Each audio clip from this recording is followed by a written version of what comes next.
ناظرین گرامی السلام علیکم ورحمۃ اللہ وبرکاتہ۔ سیدھی بات کے تازہ ترین پرائم ٹائم میں آپ لوگوں کا استقبال ہے۔ ناظرین گرامی، بہار میں اس وقت جو ہے الیکشن کی آمد ہے۔ ہر طرف اس وقت سیاسی بولیاں لگ رہی ہیں۔ ہر کوئی الگ الگ ذاتوں کو اپنے قریب کرنے کی کوشش کر رہا ہے۔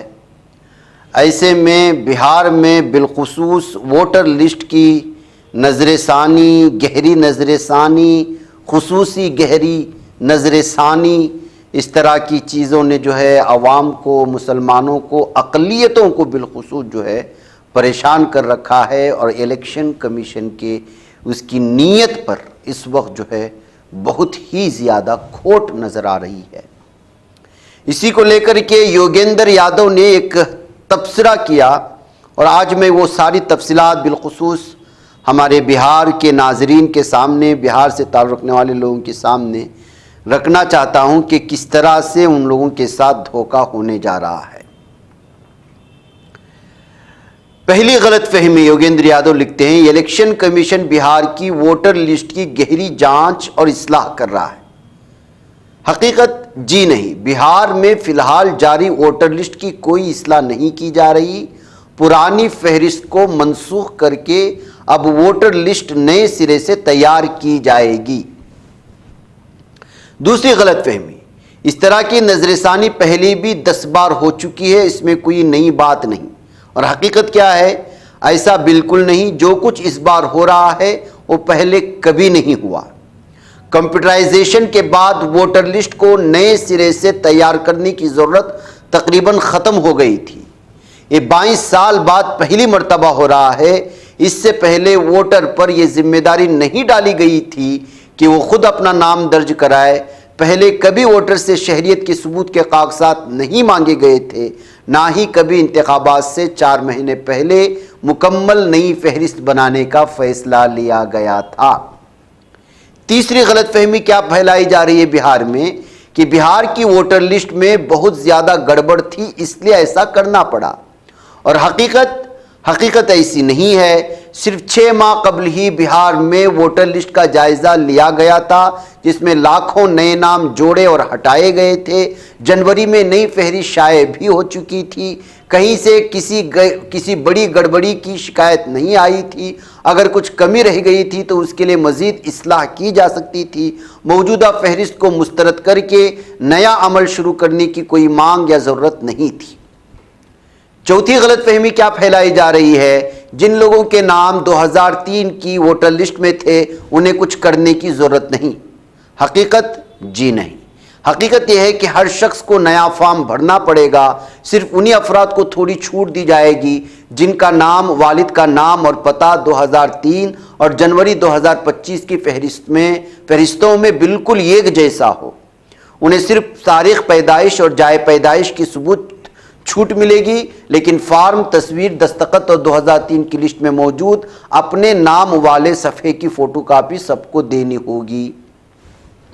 پانچویں غلط فہمی، الیکشن کمیشن کی جانب سے کیا پھیلائی جا رہی حکومت کی جانب سے شہریت کا ثبوت صرف انہی سے مانگا جائے گا جن پر شک ہو۔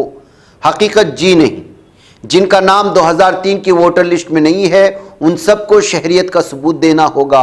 جو 1 جولائی 1987 سے پہلے پیدا ہوئے ہیں انہیں صرف اپنی پیدائش کا ثبوت دینا ہوگا۔ جو 1 جولائی 1987 سے 2 دسمبر 2004 کے درمیان پیدا ہوئے انہیں اپنے یا والدین میں سے کسی ایک کا ثبوت دینا ہوگا۔ اسی طرح 2 دسمبر 2004 کے بعد پیدا ہونے والوں کو خود اور اپنے دونوں والدین کا ثبوت دینا ہوگا۔ اگر والدین کے نام 2003 کی ووٹر لسٹ میں موجود ہوں تو اس صفحے کی فوٹو کاپی سے کام چل سکتا ہے، لیکن پھر بھی فرد کو اپنی پیدائش کا ثبوت دینا ہوگا۔ اب یہ نارسی اس کو نہیں تو اور کس کو کہیں گے؟ چھٹی غلط فہمی بہار میں کیا پھیلائی جا رہی ہے؟ الیکشن کمیشن نے شہریت کے لیے کئی متبادل دستاویزات تسلیم کیے ہیں۔ ہر گھر میں کچھ نہ کچھ موجود ہوگا۔ حقیقت کیا ہے؟ ایسا بالکل نہیں ہے۔ عام طور پر ہر گھر میں موجود دستاویزات جیسے Aadhaar card, ration card, voter card یا منریگا جاب کارڈ کو الیکشن کمیشن نہیں مان رہا ہے۔ کمیشن نے 11 ایسے دستاویزات کی فہرست دی ہے جن میں سے زیادہ تر یا تو بہار کے لوگوں کے پاس ہوتے ہی نہیں یا بہت کم فیصد میں ہوتے ہیں۔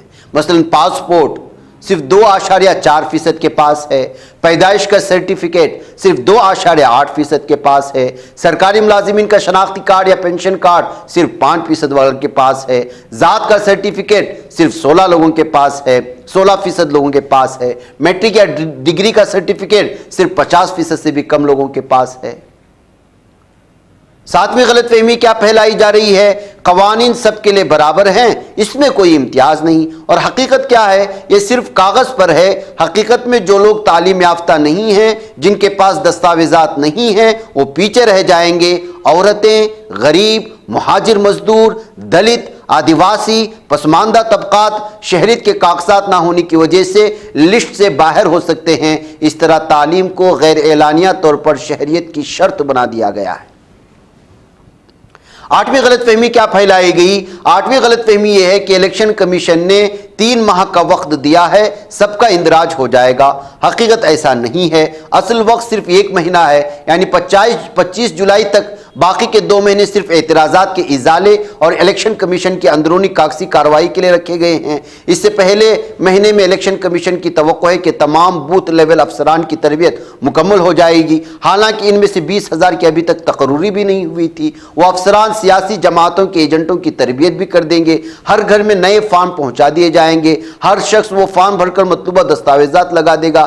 بھرے ہوئے فارم ہر گھر سے جمع کر لیے جائیں گے، پھر انہیں کمپیوٹر پر اپلوڈ کر کے ان کی جانچ کا عمل بھی شروع ہو جائے گا، یعنی جس کسی کا فارم 25 جولائی تک جمع نہیں ہوا اس کا نام ووٹر لسٹ میں شامل ہی نہیں کیا جائے گا۔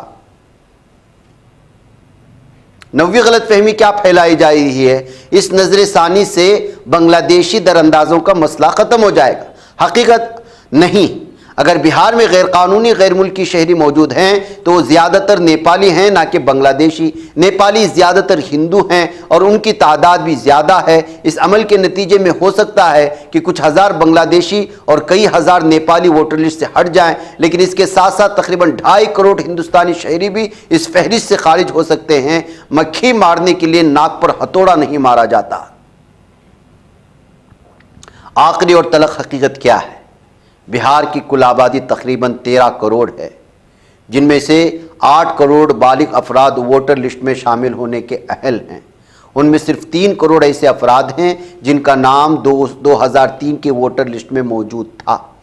باقی 5 کروڑ لوگوں کو شہریت کے دستاویزات دینے ہوں گے، جن میں سے تقریباً آدھے لوگوں کے پاس وہ مطلوبہ دستاویزات نہیں ہیں۔ اس کا مطلب یہ ہے کہ اس خصوصی گہرے جائزے کی آڑ میں کروڑوں افراد سے ان کا بنیادی ووٹ دینے کا حق چھین لیا جائے گا۔ پہلے نوٹ بندی ہوئی، پھر کووڈ میں ملک بندی، اور اب ووٹ بندی کی تیاری ہو رہی ہے۔ نوودیا ٹائمز میں یہ ساری تفصیلات ہمارے جناب یوگیندر یادو نے بڑی تفصیلات کے ساتھ پیش کی ہیں۔ جب اس کو میں نے پڑھا تو محسوس کیا کہ بہار کے ہر فرد کے پاس یہ چیز پہنچنی چاہیے کہ ان کے ساتھ کس طرح کا دھوکہ ہو رہا ہے اور آگے جا کر کے کس طرح سے آپ کی شہریت کو چھین لی جائے گی۔ اور بہار کا سب سے بڑا مسئلہ یہ بھی ہے کہ بہار میں یہ گھر میں کم سے کم 3 سے 4 افراد وہ بیرون ریاست میں کام پہ جاتے ہیں، بیرون ریاست میں کام کرتے ہیں۔ سب سے زیادہ ان کی آبادی پائی جاتی ہے ساؤتھ میں، اور سال میں کبھی 1 بار، کبھی 2 بار، کبھی خصوصی تہواروں کے موقع پر، اور بعض تو بہار سے تعلق رکھنے والے مزدوروں کو اور مختلف جگہوں پر کام کرنے والوں کو یہاں تک دیکھا گیا ہے کہ سال گزر جاتے ہیں وہ اپنے گھر نہیں جاتے۔ تو ایسی صورتحال میں وہ یہ اپنے ڈاکومنٹس کہاں سے تیار کریں گے؟ ایک چال ہے بہار سے تعلق رکھنے والے، بالخصوص وہ طبقہ جو مزدوری کرتا ہے اور مختلف علاقوں میں جاتا ہے، آپ کے ساتھ بہت گہری سازش ہو رہی ہے۔ تمام مذاہب کے لوگوں کو بیٹھ کر کے اس بارے میں سوچنا ہوگا کہ کس طرح کا آپ کو فیصلہ لینا ہوگا۔ اس کی ایک ہی چیز ہو سکتی ہے، آپ ڈاکومنٹس جمع نہ کریں اور یک مشت ہو کر کے سارے کے سارے لوگ ووٹنگ کا ہی بائیکاٹ کر دیں، جیسے لوگ تبصرے کر رہے ہیں۔ اور کہا جا رہا ہے کہ اس طرح کی چیزوں میں شامل نہ ہوتے ہوئے حکومت کو آئینہ دکھانے کے لیے آنے والے انتخابات کا جملہ طور پر اگر بائیکاٹ کریں گے تو الیکشن کمیشن کو عقل لگے گی، اور جو سازشیں کر رہے ہیں ان کی عقل ٹھکانے لگے گی۔ بہرکیف ناظرین گرامی، ظاہر سی بات ہے کہ اچانک الیکشن کی تاریخ کا اعلان کر کے پھر اس کے بعد ووٹنگ لسٹ میں نام درج کرنے کے نام پر NRC کو لاگو کرنے کا مبینہ طور پر سازش رچی جائے تو اس سے ہر ایک کو اس پر اثر ہوگا۔